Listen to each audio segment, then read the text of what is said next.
Salut, bienvenue sur ma chaîne YouTube. Moi, c'est Alain Keita. Je suis coach d'entreprise. J'accompagne des entrepreneurs il y a de cela plusieurs années dans la création, le développement et la croissance des chiffres d'affaires. Aussi, j'aide des entrepreneurs à monter leur équipe en compétences en termes de délivrance de résultats. Et aussi, je travaille avec les entrepreneurs pour avoir un très bon mindset, de la motivation et aussi du leadership transformationnel. Et aujourd'hui, dans cette capsule de vidéo, rapidement, je vais vous parler des systèmes de management. Alors, loin de vous faire un cours intégral sur le management, puisque je suis également coach en team management et je fais des événements de team building pour les entreprises, pour le renforcement de la cohésion d'équipe, pour la délivrance des résultats positifs. Alors, aujourd'hui, je vous parle de l'héritage. N'importe quel manager, n'importe quel directeur, on va préciser, les managers RH, les managers financiers, le PDG, le top management, quelle que soit votre situation, lorsque vous avez une équipe de 3, 4, 5 personnes à gérer, eh bien oui, vous avez une tâche très difficile parce que tout le monde aura besoin que vous le bousculez jusqu'à un certain niveau parce que lorsque ça sera bon, c'est-à-dire que lorsque le résultat sera bon, alors toute l'équipe se verra félicitée. Lorsque ça ne sera pas bon, lorsque c'est le contraire, en d'autres termes, lorsque c'est pas bon ou c'est mauvais, c'est le chef ou le manager ou le directeur qui va être vu et qui va être pointé du doigt. Alors, pour éviter tout ça, dans n'importe quelle entreprise, institution, ONG, dans n'importe quelle entité que vous allez vous retrouver et que vous verrez confier des tâches en tant que manager, vous devez laisser 3 héritages. Alors, au minimum 2.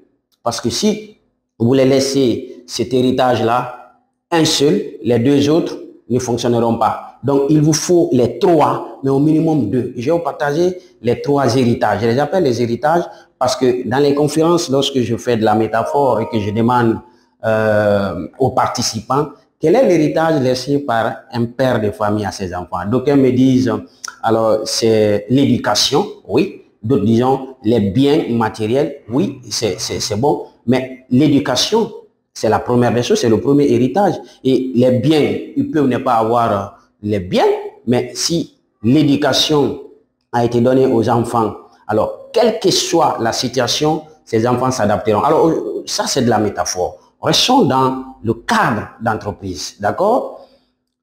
Les 3 héritages, nous allons les exposer tout à l'heure. Mais sachez que le jour où vous verrez confier une responsabilité au sein d'un département, en tant que chef de service, en tant que responsable, en tant que directeur d'une entité quelconque, vous devez premièrement se battre pour qu'il y ait un bon système.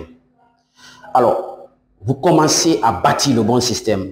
Le bon système pour des entrepreneurs, pour des chers entrepreneurs alors qui sont sur cette page, ou des responsables de département, c'est, même si ceux qui ne sont pas entrepreneurs, bien sûr, parce que lorsque vous êtes un directeur de service, un responsable d'un département, vous êtes amené à quitter ce département et aller dans une autre entreprise, voire un autre département. Donc, la trace que vous laissez, ce que j'appelle l'héritage.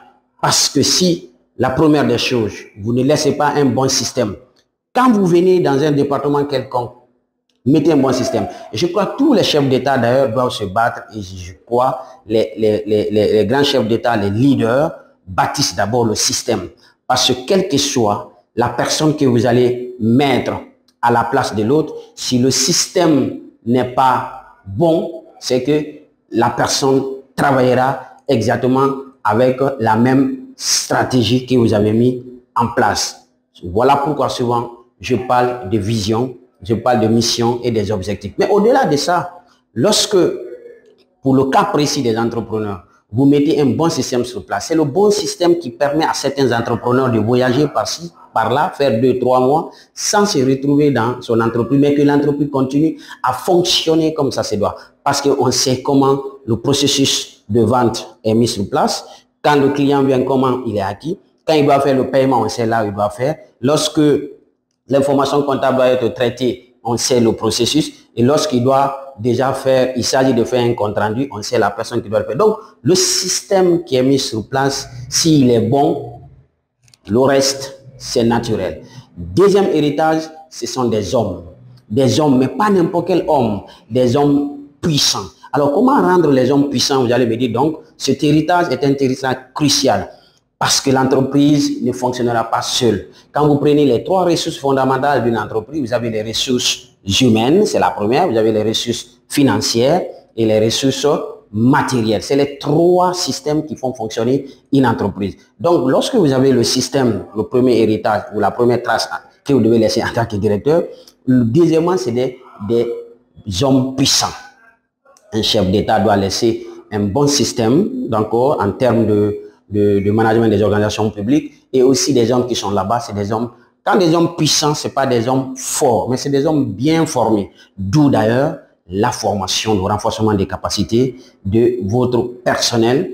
Et ça, je m'adresse aux entrepreneurs. Ensuite, le troisième et le dernier héritage, c'est le résultat significatif. Ce n'est pas un résultat, le résultat significatif.